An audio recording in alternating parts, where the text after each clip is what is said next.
No, I wasn't surprised. I know what I wanted to do, and I know what his organization is trying to do. And I want to win. They want to win, so I want to be back.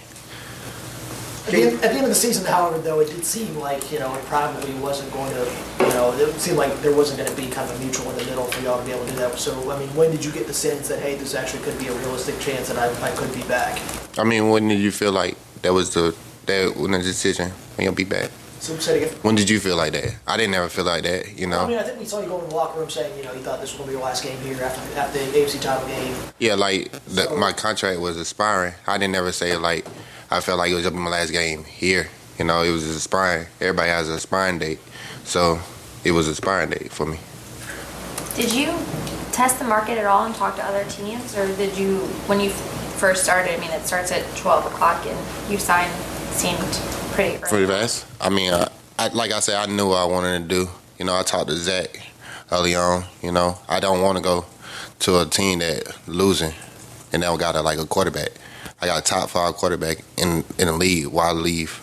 We one play away from going to the Super Bowl again. So why would I leave? I want to win. Obviously, you have a great relationship with Lou. How much did that figure in terms of your comfort factor in returning? I mean, it means everything. Your DC. This will be my 5th year with him, so it's huge. You get to play faster, keep on elevating your game and stuff. I think working with Lou every year, you can see in the league that I have improved. So why would I try to go somewhere else and learn a new system, probably slow down, and not keep on steady improving as a player? I want to be an impact player and keep on improving with my game. So that's why I came back. Did you talk to him at all about more third down opportunities?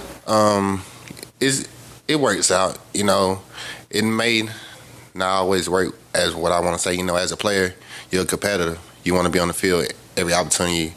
You think you can make an opportunity to make a big play or something. So we haven't talked about it recently, but if the opportunity presents itself, I want to be out there. This was part of being on third downs last year, especially going into a contract year, kind of saying, hey, did you want to be able to, was part of wanting to be on the field on third downs was to be able to show, hey, I can be a 3-down backer if teams need me to do that? I mean, I know I can be a third down linebacker. When Logan went down last year, I played third down. So it wasn't a big adjustment. I just wanted to play more. It can be first, second, third, fourth down when we got to make a big stop. I want to be out there.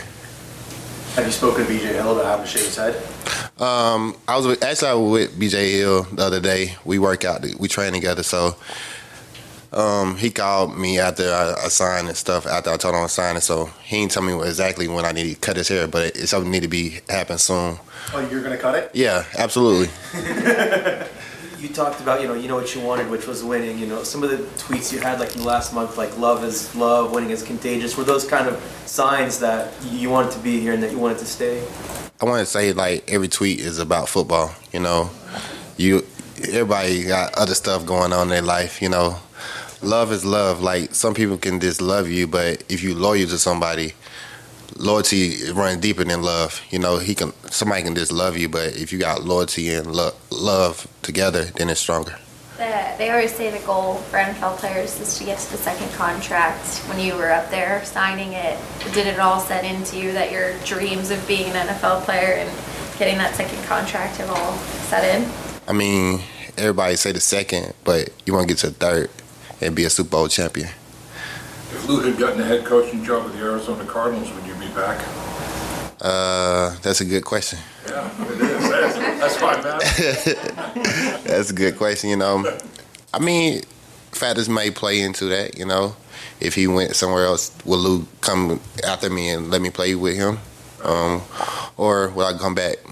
I don't know. To be determined. What do you think about, some of the moves so far with the team losing Vaughn and Jesse and, where the defense stands right now? I mean, it's huge. Them two guys are just a huge pieces of the defense. The back end, they got so much communication back there. You having veteran guys knowing football, playing so much football. I know I have faith in Lou and them making somebody that fit them shoes, like step in that position and fit the role for Jesse and Vaughn. We got Dax and we got a couple more guys that's got to be ready to play. I know Jesse and Vaughn, one of the biggest things they did in meetings was talking about the red zone, high and low zone.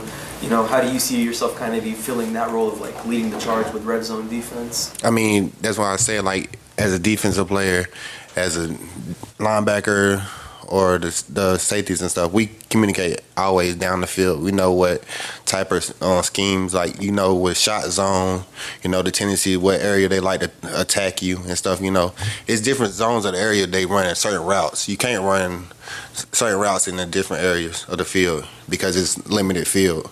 So the red zone, it'll be easy. Coach Betts does that, so it's a linebacker coach, so he always give us the red zone stuff that we need to do. Are you kind of curious to see what the scheme might look like now? Y'all have a lot of schematic flexibility with Jesse and Vaughn back there at safety. I mean, are you curious to see kind of how things are going to maybe unfold and kind of evolve in this upcoming season?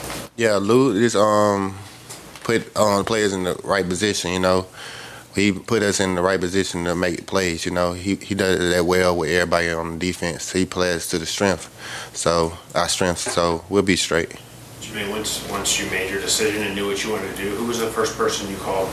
My first person I called, I called my mom. She always like my rock, so I always call my mom. What was that conversation like? She was very excited, like she always been. Just being a mom that take care of her 3 boys. She just was happy for me. Did you have any plans to? Did you tell her like, "Mom, I'm buying you a house" or something like that, or like? Nah, we really ain't talked too much about it. It ain't really settled in. It ain't really kicked me in yet that I signed my second contract, but something will happen soon. Do you remember times with your mom talking about, Mom, I'm gonna play in the NFL and I'm gonna make a living out of this? Do you remember conversations like that even when you were young? I mean, when I was young, I always chased out behind my brother, my oldest brother. I always wanted to be around him. The little brother, I always want to be around the big brother. So he really introduced the football to me. And then we all talk about, once we get rich, we'll do this and that. But, once you get the money, you be like, you ain't really do all that. So, yeah. So. Is there a difference between how you feel now when you sign as a rookie? I mean, is that a different mindset? Does it feel different? I mean, yeah, it felt different. When you was a rookie, you was excited, like, this to be here. But now, once you're in the league, you think about, you want more. You just don't want just the money. You want the Super Bowl. You want the winning that come with it. You want everything that's come with it. You don't play this game just for the money. You play because you want to leave a legacy. You want to be a Super Bowl champion. Once you leave here, people ain't really always talk about the money that you made. They'll talk about you was a Super Bowl champion. You gave it all for your team, and you left a legacy behind. You obviously, Germaine, you've already talked about Lou Anarumo and how close you are with him and how much of a factor that would be. How much of a factor is it that you feel this team's very close to a Super Bowl? It's a huge factor. We one player away from winning a Super Bowl. The Super Bowl was one play away, and then Kansas City was just one play away, one stop, whatever the case may be, to going to the Super Bowl and competing for the championship. Back to what you were saying with the legacy, other than a Super Bowl, what do you envision or what do you hope your legacy is, or how do you develop that, in the next couple of years? Get back to the Super Bowl and competing and winning it. I got 3 years, so we'll see what I can do with Joe for 3 years. That goal now, since you got your contract, how much do you want to see Logan be able to get an extension and stay here to play with you for the next 3 years? That'd be huge for him, be able to see a guy that worked so hard, one of the supreme linebackers in his league, see the opportunity for him to get an extension and be able to play along with him. That's a great guy that I play beside him. I'm comfortable playing beside him. I feed off of him, he feed off of me. It'd be huge for him to get it done. How much do you talk about with, when you're talking to Zach and Duke and whoever, when you're going through the process, how much did you ask about kind of the Burrow extension, and did you kind of get any details on what that might look like and how that might shape the rest of the team? Is that information you wanted before you signed? No, I don't really worry about that too much. I know that he want to be here, his guys want to be here. So I just knew that if Joe Burrow, you'll be around for a lot of years, that I need to be around to win. How much of, I mean, you mentioned that obviously, how much of that do you get a sense is a big marketing tool for other guys around the league in terms of coming here as outside free agents and guys wanting to re-sign here? Do you get a sense for that from other guys around the league? Yeah, absolutely. You know, the guys always talking about they want to be around a quarterback, they want to win, you know. You see Devontae Adams wanted his A-Rod to come to Las Vegas for him to win. So I think it's huge for you to be around a quarterback that can lead us. You know, he led me from dark days. You know, the first 2 years was terrible without Joe. You know, so he gave that bright light in the tunnel. So I want to ride this wave as long as I can. Did he reach out to you after you saw the news? Did you talk to Joe Burrow? No, I haven't. What do you think Dax still brings to the table? From what you can see about his game, what do you think? I mean, he's a versatile guy.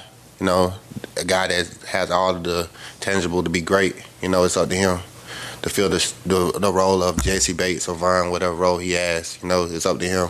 You know, guy that just sit back and got to learn. You know, I didn't get to do that late in my rookie year, get to learn from veteran guys that show the way how to be a great talent in the league. So it'd be huge for him to take some little pieces of the game and then apply it to his.